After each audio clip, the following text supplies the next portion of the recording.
Bonjour, j'espère que vous allez bien. Bienvenue dans notre chaîne concernant les cours de français. Aujourd'hui, on va répondre à une question de grammaire d'une façon très simple et bien expliquée. On va savoir comment distinguer entre les formes grammaticales du mot l'heure.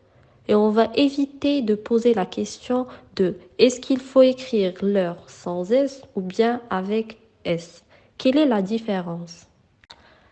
غادي نعرفوا فوقاش كيخصنا نستعملوا l'heure sans S ou l'heure avec S. شنو الفرق بين هاد les deux mots. Je vous propose 3 phrases comme exemple. La première phrase, je leur offre des cadeaux. Deuxième phrase, les invités lavent leurs mains avant de manger. Troisième phrase, nos voisins ont déménagé de leur maison. Donc, la question qu'on doit poser ici, c'est qu'est-ce qu'il y a après l'heure?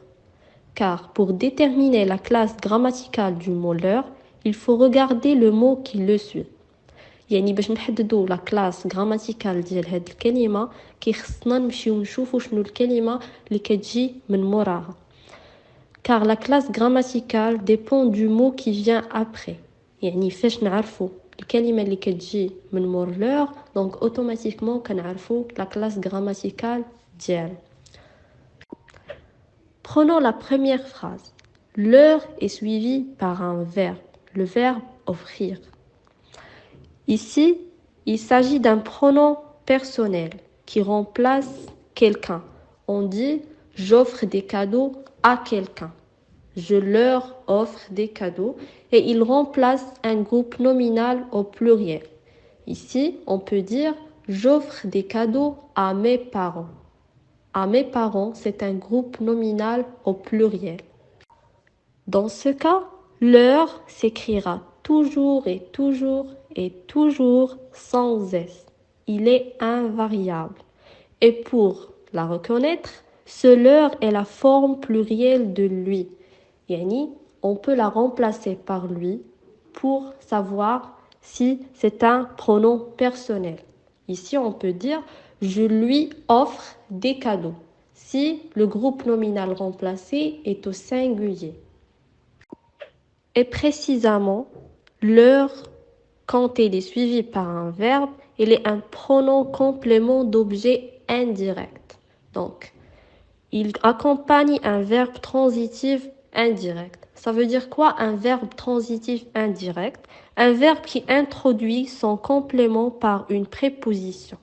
Ici, on dit offrir à, la préposition à. Passons aux 2 derniers exemples. Ici, on remarque que l'heure est suivie par un nom. Très bien. Donc, c'est un déterminant possessif, comme mon, tes, notre, votre, etc.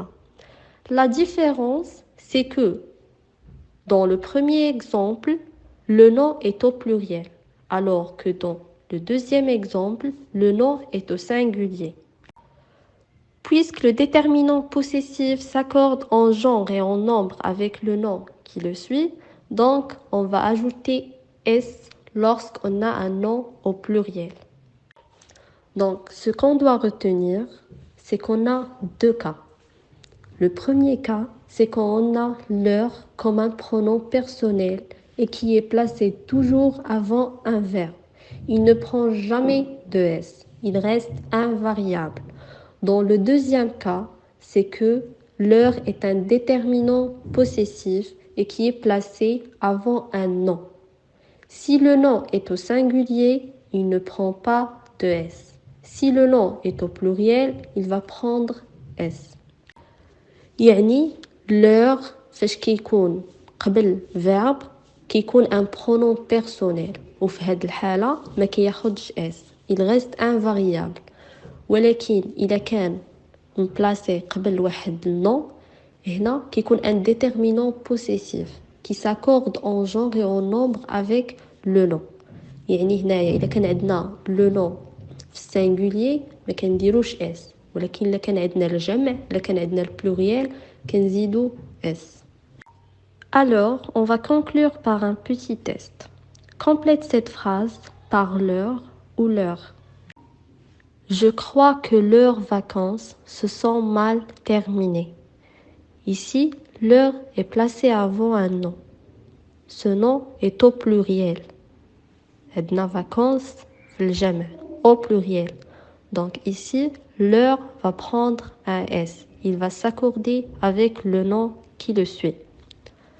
On leur a volé leur voiture. Le premier leur est placé avant un verbe, le verbe voler. Donc ici, il va rester invariable, il ne va pas prendre S. Leur voiture. Ici, il est placé avant un nom au singulier.